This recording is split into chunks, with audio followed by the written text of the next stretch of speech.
Bonjour et merci de nous retrouver pour notre rendez-vous paulinien. Cette semaine, je vous propose un thème très biblique pour parler de Paul, l'Alliance. Dès l'Ancien Testament, l'Alliance est l'autre nom pour l'amour que Dieu porte à son peuple pour le sauver. En effet, Dieu ne cesse de faire alliance avec son peuple, avec Noé, avec Abraham, avec Moïse. Les prophètes annoncent une nouvelle alliance et bien entendu, Jésus inaugure la nouvelle alliance, le Nouveau Testament. Paul, qui fait partie des premiers chrétiens, a-t-il conscience d'être au moment de cette nouvelle alliance et comment la comprend-il? Pour répondre à ce beau thème, je vous propose de retrouver Éric Morin. Bonjour. Bonjour. Vous êtes curé à Saint-Jean-Baptiste de Belleville à Paris et puis vous êtes un peu habitué de ce plateau, on vous a déjà vu. Merci de vos invitations. Merci de les accepter. Alors, pour commencer, j'aimerais qu'on parle avant Paul, du prophète d'avant Paul, qui est Jérémie. Et c'est pour vous celui qui lance l'idée de nouvelle alliance? C'est celui qui lance, c'est le seul dans l'Ancien Testament à utiliser l'expression nouvelle alliance. Il en parle quand la catastrophe est arrivée, c'est-à-dire que Jérémie est le prophète de la chute de Jérusalem, pour donner une date, 587 avant Jésus-Christ. Et dans ce contexte où il n'y a plus de temple, il n'y a plus de roi, il n'y a plus de sacerdoce en place pour célébrer l'alliance et enseigner le peuple et le faire vivre, il reste quand même des petits bouts de choses, des petits bouts d'organisation qu'on a du mal à retrouver. Jérémie lance cet oracle de la nouvelle alliance en disant, ou en laissant la parole de Dieu s'exprimer à travers lui pour dire: je vais refaire autre chose, dit le Seigneur, pas comme j'avais fait avant, quelque chose de nouveau. Et cette nouveauté, elle a 3 caractéristiques. La loi sera gravée à l'intérieur, c'est-à-dire qu'elle sera naturelle, c'est un mot un peu ambigu, mais elle sera facile pour chacun d'entre nous. Ce ne sera plus quelque chose d'extérieur qu'on devra appliquer, mais ce sera quelque chose qui viendra de l'intérieur. L'autre élément de cette nouveauté, tout le monde me connaîtra. C'est-à-dire que tout le monde, du plus petit au plus grand, pourra vivre une relation intime avec le Seigneur. C'est donc d'une certaine façon une alliance sans ministre. Et puis sa 3e caractéristique, c'est que c'est une alliance de miséricorde et de pardon. Voilà. C'est tout ce que dit Jérémie. Il ne dit pas comme on avait fait avec Abraham, on ne dit pas comme on a fait avec David. Il dit, voilà, Dieu va faire. Et je trouve que c'est d'une audace extraordinaire. Et on y reconnaît bien le christianisme. Enfin, je veux dire, on a l'impression que Jérémie est un prophète chrétien. Ah ben oui, ou plutôt les prophètes, les apôtres en tout cas, vont s'accrocher là-dessus. Parce que derrière cette nouveauté-là, il y a une structure absolument essentielle. Et je crois que le judaïsme ou le contemporain, qui nous est contemporain en vie réellement, c'est pas une alliance qui s'appuie sur le passé. Normalement, quand on fait une alliance, on se dit, eu égard à ce que nos grands-pères ont vécu ensemble, aujourd'hui, nous allons faire alliance. Et là, il n'y a pas ça. On ne rappelle pas le passé. On va vivre une alliance aujourd'hui, eu égard à ce que Dieu va faire plus tard. Et ça, c'est vraiment notre disposition chrétienne. Nous nous rassemblons pour célébrer l'Eucharistie dans l'attente de ce que Jésus va faire, c'est-à-dire l'inauguration de son royaume. Paul, c'est important pour lui, cette idée-là? Il baigne dans ces idées-là, à votre avis, ou pas? Il baigne dans ces idées-là. Ouais. Mais entre Paul et Jérémie, il faut d'abord mesurer un silence. C'est que personne ne reprend cette expression. Ézéchiel, qui connaît véritablement, vraisemblablement l'oracle de Jérémie, il l'a sur les genoux. Quand il écrit son très bel oracle, « Je verserai sur vous une eau pure et vous serez purifiés. J'ôterai votre cœur de pierre et je vous donnerai un cœur de chair. Je mettrai en vous mon esprit et vous serez purifiés. » Et parle d'une alliance éternelle. Alors il fait 2 choses. Il fait un travail théologique. Il dit nouveauté en Dieu. Dieu est le Dieu 3 fois saint, transcendant. Comment le nouveau et l'éternel peuvent s'associer? Il préfère parler d'une alliance éternelle. Il cherche une nouveauté. Et il va dire la nouveauté, elle est dans l'homme. L'expression de Jérémie, c'est dire je graverai ma loi sur vos cœurs. Eh bien, on va changer le matériau. Vous avez un cœur de pierre, vous avez un caillou à la place du cœur, dit Ézéchiel. Eh bien, la nouveauté de l'alliance, elle est anthropologique. On va changer le lieu où Dieu va graver sa loi. Et ce sera sur un cœur de chair et non plus sur un cœur de pierre.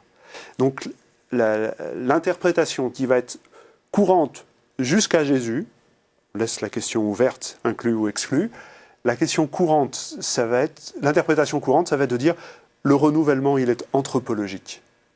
Merci Père Morin. Merci, à vous.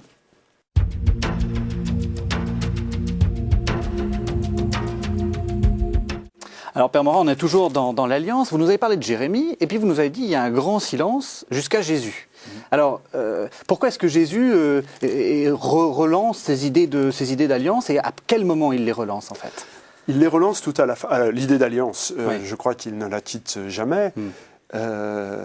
L'expression de nouvelle alliance. L'alliance, rappelons-le, c'est, comme je l'ai dit dans le lancement, c'est l'amour de Dieu pour son peuple. C'est voilà. Dieu qui a une sorte d'alliance d'amour. Une alliance, comme des époux vivent une alliance. La tradition biblique et juive insiste beaucoup sur cette dimension matrimoniale, sponsale. Et alors, bon, tous les récits de la dernière scène ne nous donnent pas exactement la même version. En tout cas, celle de Paul, et parce qu'on lui a appris comme ça dès le début, quand Jésus bénit la coupe, il dit ceci est le sang de la nouvelle alliance. Il utilise l'expression nouvelle alliance. En tout cas, Paul l'apprend comme ça. S'il l'apprend comme ça, c'est que la première communauté chrétienne a toujours compris comme ça le geste de Jésus. C'est-à-dire un geste qui nous invite à vivre le retournement que Jérémie espérait. Je scelle avec vous une alliance. Je verse mon sang sur vous pour que vous soyez capables d'attendre mon retour et que je vienne inaugurer définitivement le règne de Dieu. Et la coupe de la nouvelle alliance et le corps livré également pour la nouvelle alliance sont des gestes, des dispositions, des dons par lesquels le Seigneur nous permet de vivre ce que Jérémie avait dit. Et il s'agit plutôt de dire, quand même sur la ligne un peu d'Ézéchiel, tel qu'on l'évoquait hier, renouveler l'être. Le sang versé de Jésus va renouveler le peuple, va renouveler les croyants. Le fait d'être au pied de la croix et de recevoir ce sang versé va nous couvrir, va nous protéger.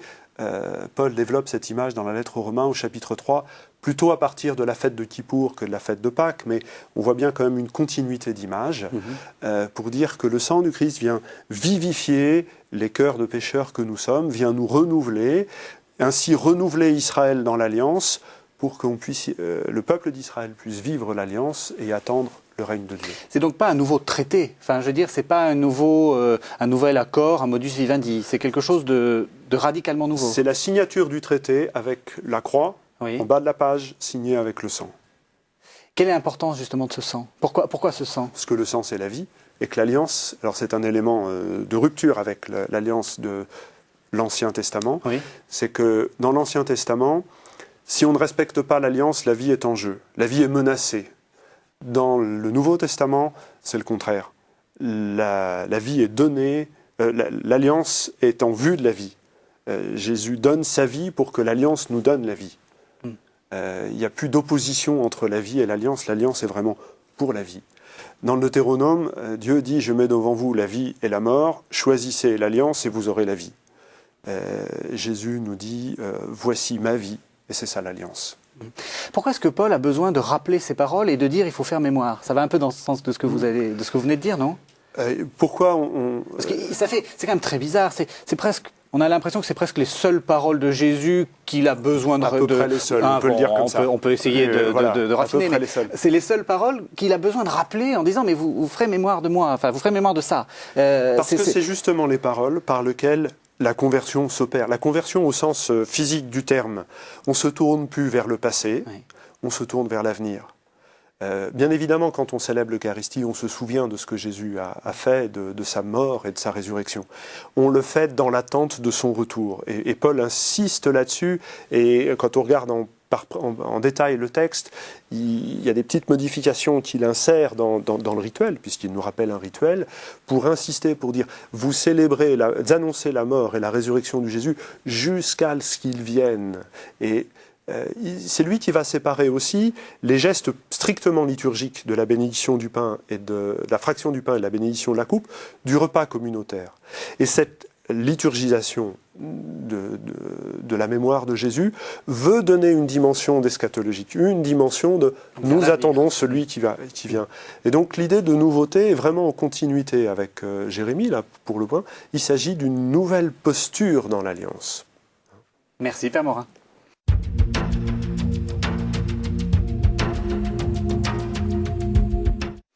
Donc Père Morin, on est toujours dans l'Alliance, et d'Alliance chez Paul.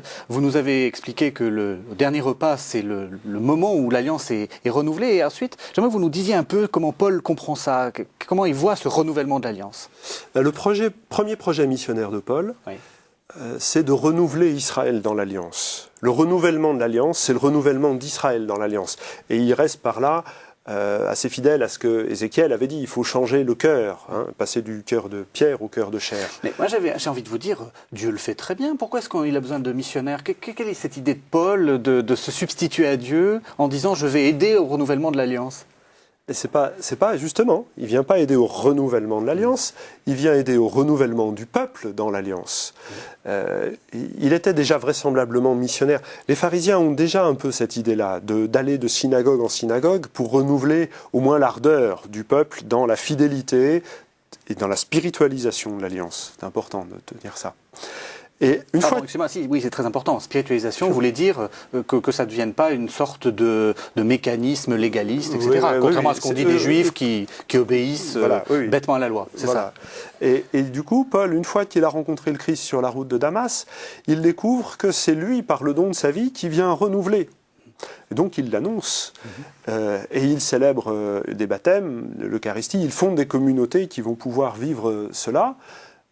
Mais son public, ce qu'il va rencontrer, dans un premier temps, c'est d'abord des Juifs. Même s'il ne se ferme pas à la rencontre avec les païens, on va le voir l'importance que ça a par la suite, mais son premier projet missionnaire, c'est de continuer d'aller de synagogue en synagogue, et Luc témoigne à merveille de cela, pour inviter le peuple à se renouveler. Et ce renouvellement doit permettre à Israël d'être fidèle à sa vocation, d'être la lumière des nations, ce qui est dit dans le texte d'Isaïe au chapitre 42, et qui s'adresse à Israël, d'abord, toi, mon serviteur Israël, je t'ai choisi pour être la lumière des nations. Et c'est dans la mesure où Israël sera fidèle à sa vocation, renouvelé dans sa vocation, dans sa mission, dans l'Alliance, qu'il sera lumière pour les nations et qu'il accomplira l'ensemble de ce que Dieu attend de lui. Et on s'interroge souvent pour voir si Jésus a quitté ou non Israël, si une phrase de l'Évangile selon saint Matthieu, n'allez pas chez les païens ni chez les Samaritains. Je crois que ça correspond bien à l'idée de Jésus. Sa mission, c'est de renouveler Israël dans l'Alliance pour qu'il puisse être... Alors, on se souvient de quelques détours où il est allé en terre païenne, ce qui va permettre à la communauté par la suite de fonder la mission envers les païens. Mais l'activité de Jésus reste centrée sur Israël. Et le choix des 12 apôtres exprime bien ces 12 figures qui viennent exprimer le renouvellement d'Israël, le renouvellement des 12 tribus. C'est pour ça qu'il y en a 12. Donc ce premier projet missionnaire, c'est quoi? C'est de porter une nouvelle, c'est de corriger des choses. C'est dire ce Messie que nous attendons, c'est Jésus crucifié, et son sang nous fait vivre l'Alliance. La grande question du judaïsme au 1er siècle, elle s'appuie sur la certitude que le règne de Dieu, c'est pour bientôt. Et donc la question qui en découle, c'est comment faire pour être prêt pour ce royaume. Et Paul découvre, en rencontrant le ressuscité, que c'est lui qui est venu nous préparer. Il est le juste juge qui est venu nous rendre justes avant de nous juger, pour le dire par des répétitions. Il est celui qui est venu nous ajuster dans l'Alliance avant de venir nous juger selon l'Alliance. Et donc, il voit en lui celui qui est capable de renouveler Israël. Et il voit dans la foi en Jésus-Christ le véritable terme de l'Alliance. Il va donc complètement changer la relecture de l'histoire de son peuple, de l'histoire d'Israël, où la figure de Moïse va non pas perdre de l'importance, mais ne va plus être une étape de l'Alliance. Dans l'Alliance, il y a 3 étapes, Adam et la chute, Abraham et la promesse, Jésus et sa signature. C'est étonnant parce que c'est quoi? Jésus, c'est le nouvel Abraham ou c'est le nouvel Adam? L'expression n'est pas comme ça chez Paul, c'est le dernier Adam, c'est l'Adam qui donne la vie. C'est l'Adam en qui l'alliance se réalise pleinement, puisque c'est celui qui donne la vie. Merci Père Morin.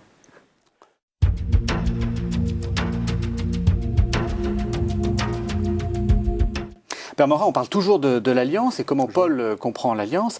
Et lorsqu'on a préparé l'émission, vous m'avez dit l'alliance, ça va avec la connaissance. Alors ça, c'est une question assez intéressante. Pourquoi est-ce que la connaissance est importante? Parce que ça fait partie de l'oracle de Jérémie, dès le départ. Un des termes de la nouveauté de l'alliance, c'est que tous me connaîtront du plus petit au plus grand, dit le Seigneur. Et le mot connaître, dans la tradition biblique, est un mot qui dit l'intimité, qui dit la protection. C'est le mot qui désigne aussi les relations sexuelles. On pourrait dire tous m'éprouveront, éprouveront la réalité de mon amour et de mon être. Du plus petit au plus grand, c'est-à-dire les prêtres, les rois, les prophètes, et puis les petites gens de la terre, tout le monde pourra faire cette expérience intime du Seigneur.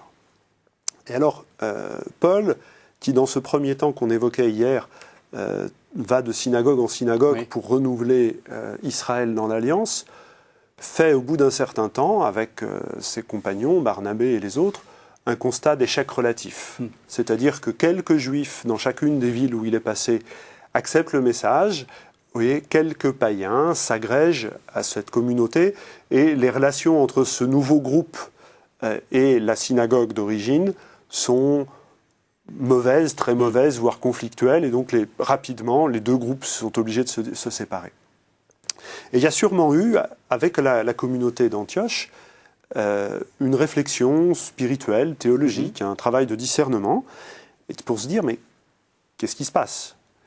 Et ils ont regardé en disant, finalement, ce qui se passe d'étonnant, c'est que des païens qui ne croyaient pas en Dieu, qui ne connaissaient pas Dieu, ils croyaient dans leur divinité et dans leur panthéon, ces païens-là ont accès à la connaissance de Dieu. Ils peuvent dire, comme tout bon juif, écoute Israël, le Seigneur est l'unique, le Seigneur est un, tu aimeras le Seigneur.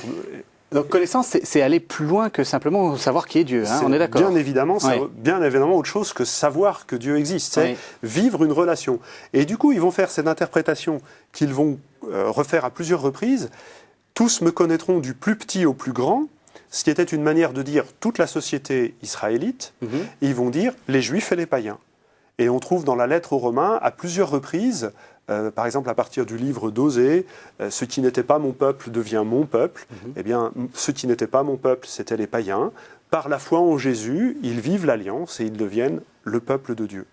Donc il y a tout un travail de relecture des prophéties anciennes, à partir de cet oracle de la Nouvelle Alliance, pour constater, regarder l'œuvre de Dieu par laquelle des gens qui n'avaient jamais entendu parler de l'existence du Dieu unique, par l'annonce de l'Évangile, découvrent que Dieu unique existe et croient en lui, le connaissent dans ce sens d'intimité et de proximité.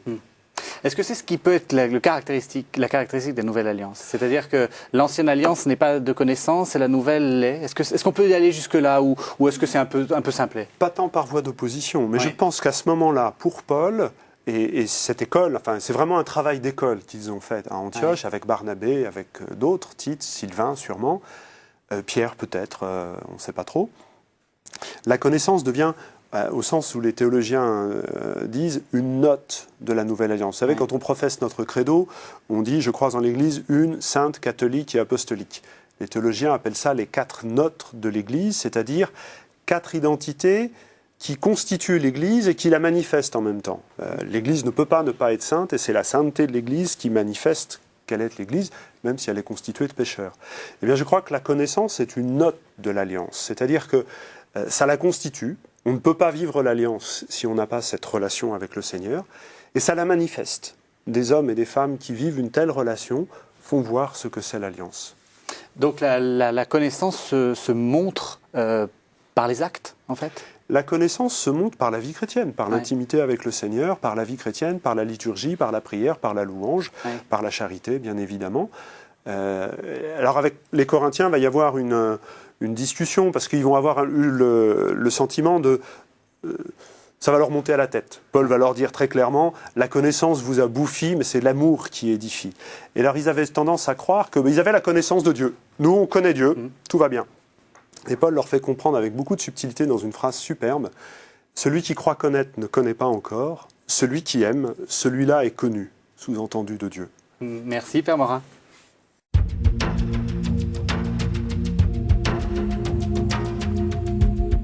Père Morin, toute la semaine, on a parlé d'alliance. Et pour terminer l'alliance, on a envie de dire... et ensuite, ça nous amène à quoi, cette alliance? C'est quoi vous avez dit c'est vers le futur. C'est quoi ce futur? Le futur, c'est une nouveauté absolue qui va émerger. Paul a plusieurs comparaisons pour parler de ce futur. Pour la résurrection, celle de la semence, voilà, et la graine est un élément déjà présent, mais la fleur, c'est une nouveauté absolue. Eh bien, notre avenir, c'est cela. Et progressivement, le terme de nouveau, ou les adjectifs nouveaux vont essayer d'exprimer cet absolu. Et pour Paul, le Christ ressuscité, c'est une anticipation absolue de cette nouveauté qui nous attend, une émergence. Dans la deuxième aux Corinthiens, au chapitre 5, il dit « Un monde ancien est étalé, le nouveau est là, ou les nouveautés sont là. » Voilà, nouveauté de quoi? De l'alliance, certes, parce que la nouveauté, c'est toujours une notion relative, donc on est bien obligé de partir de quelque chose. Mais donc, il va y avoir nouveauté de l'alliance, il va y avoir nouveauté de la création. Oui. Et c'est là-dessus, je crois, que Paul termine sa réflexion sur l'expression nouvelle création. Et justement, nouvelle création, ça veut dire quoi? Parce que, rien ne s'est passé. Le Christ, il est mort. Bon, c'est vrai qu'il y a eu des tas de... Mais on n'a rien vu. Il n'y a pas eu de grands big crunch, comme de grandes explosions du monde, et dans lequel il y aurait eu une nouvelle création. Elle est où, cette nouvelle création, j'ai envie de vous dire? Dans l'expérience de la réconciliation. Et Paul écrit aux Corinthiens. Alors les Corinthiens, ils ont fait une expérience un peu bizarre. En 146 avant Jésus-Christ, la ville a été détruite. En 44 à peu près, Jules César veut la reconstruire. Oui. Et donc pour reconstruire une ville qu'on avait rasée complètement, maudite, etc., il faut promettre une réconciliation. Et le mot réconciliation à Corinthe tintait aux oreilles comme solidarité en 89 en Pologne.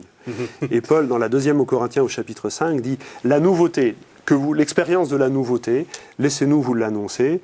Nous sommes là comme des ambassadeurs du Christ, le roi qui vient par derrière nous, et nous vous l'annonçons, laissez-vous réconcilier avec Dieu. » Et là-dessus, il est extrêmement fidèle à Jérémie. Et donc, dans cet oracle du chapitre 5 de la deuxième aux Corinthiens, il allie expérience humaine, politique des Corinthiens et expérience biblique dans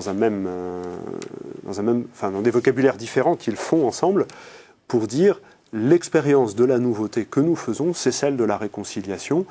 Une des caractéristiques de la nouvelle alliance, c'était le pardon et la miséricorde.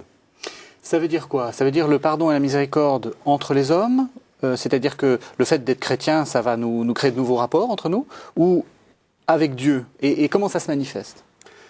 Avec Dieu d'abord. Oui. Avec Dieu d'abord, c'est-à-dire qu'il y a une nouvelle relation qui peut s'établir avec le Seigneur, qui est une relation qui n'est plus marquée par je ne veux pas dire la loi, ce serait trop ambigu, mais qui n'est plus marquée par un rapport de part à part, de donnant-donnant, mais qui est un rapport qui est rentré dans l'ordre de la grâce, c'est-à-dire de la légèreté, de la gratuité, du don de soi. Voilà, on est rentré dans un autre type de relation avec le Seigneur, et l'expérience, et là-dessus, Paul ne dévie absolument pas du message de Jésus, l'expérience de la gratuité du pardon que nous faisons est le lieu de la découverte de la gratuité du don de la vie par le Père, par Dieu Père. Et ça doit avoir des implications humaines, sociales, politiques. Et l'Eucharistie, Paul la compare à sa façon au sacrifice de fondation. Une cité gréco-romaine, quand on en fondait une, on faisait un sacrifice et d'année en année, on réitérait le sacrifice fondateur par lequel l'ensemble de la société tenait sa cohésion.